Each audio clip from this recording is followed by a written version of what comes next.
The experiment in which the first self-sustaining chain reaction was obtained had been preceded by a great number of other experiments, which had made virtually certain that once the so-called critical dimensions were achieved, the reaction would become a reality.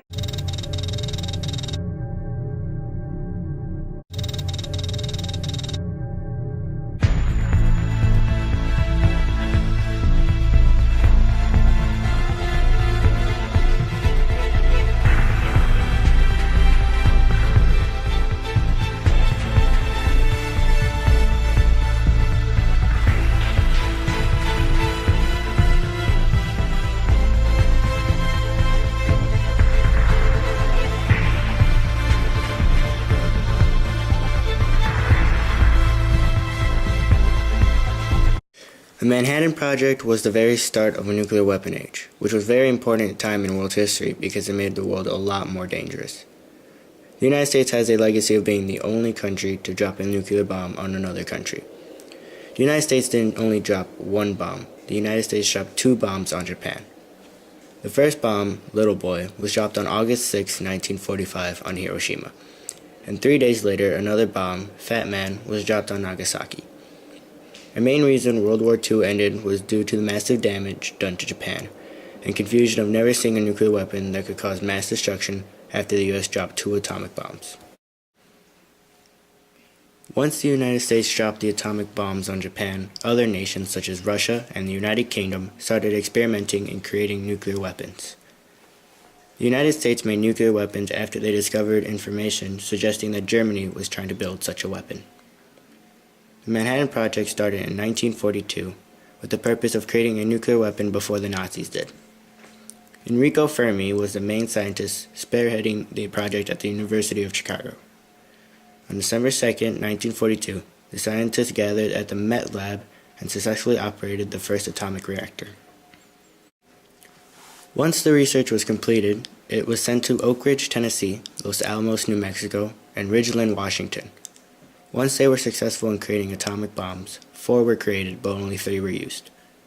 2 were dropped on Japan, and 1 was dropped at the testing site in Los Alamos, New Mexico, and the other one was never used. Ray Christ, one of the developers of the bomb, decided not to go to the test site because he did not want a personal sense of what the bomb was capable of.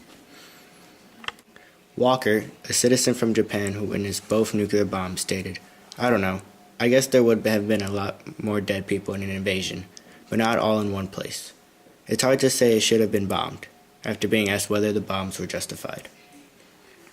Walker also added, "We, Japan, would not have given up, I think, if not for the bombing."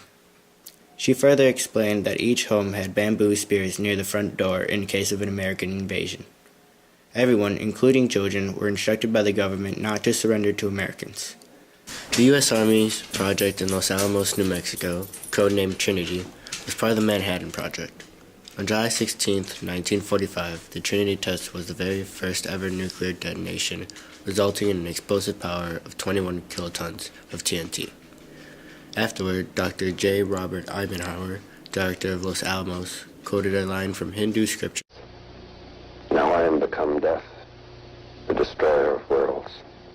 Also, General Thomas Farrell, deputy to General Leslie Groves, said the effects could well be unprecedented, magnificent, beautiful, stupendous, and terrifying.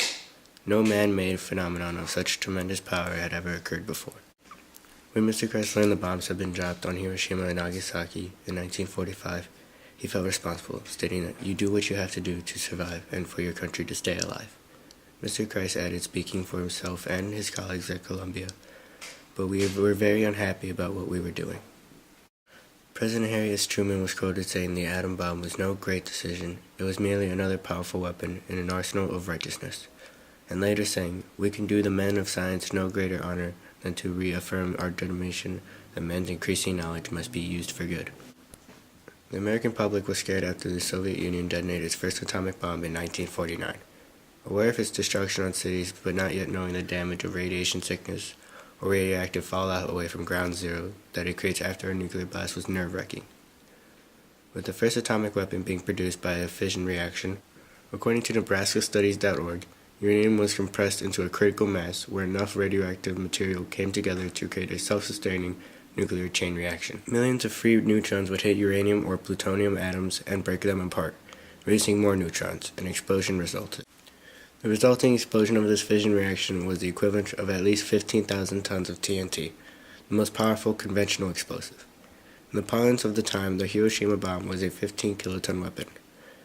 Most people were concerned with the tremendous heat and blast damage that atomic bombs produced, not with the relatively small amount of radiation produced.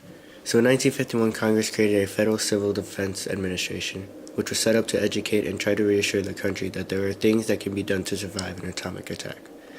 The FCDA brought America public fallout shelters, the emergency broadcast system, and food stockpiles.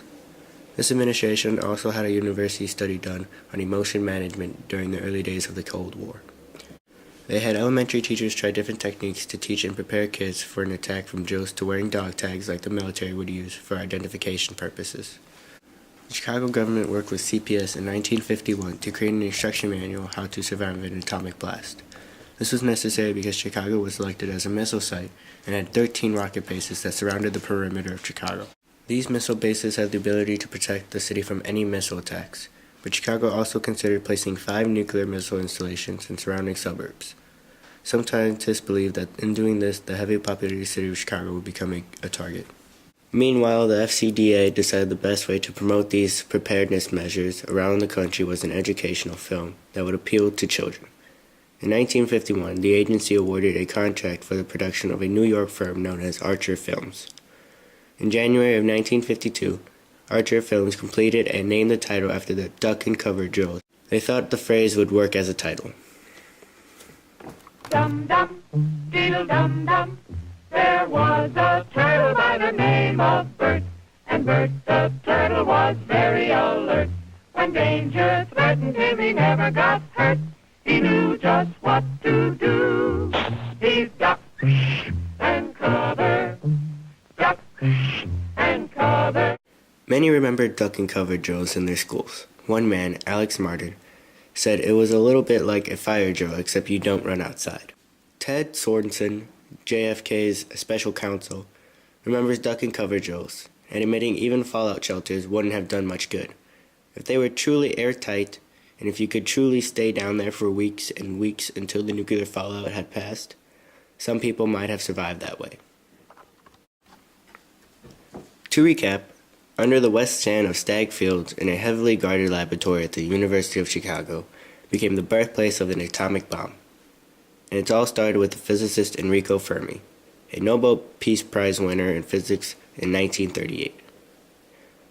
But would intertwine many lives of professors, students, operators, technicians, machinists, plumbers, and riggers, all necessary to the research and operation of the gadget. On December 2, 1942, after some false starts and final calculations from Fermi, he grinned and said, "The reaction is self-sustaining," which was the objective to produce a self-sustaining fission or breakdown under controlled conditions, the release of energy in the nuclei of uranium atoms.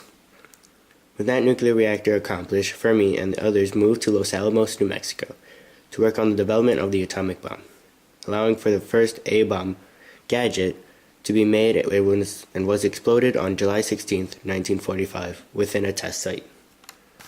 This research opened the doors for other important research, such as radiation effects to cancer, and a reactor to produce usable electricity with an atomic power plant, here in Illinois to name a few.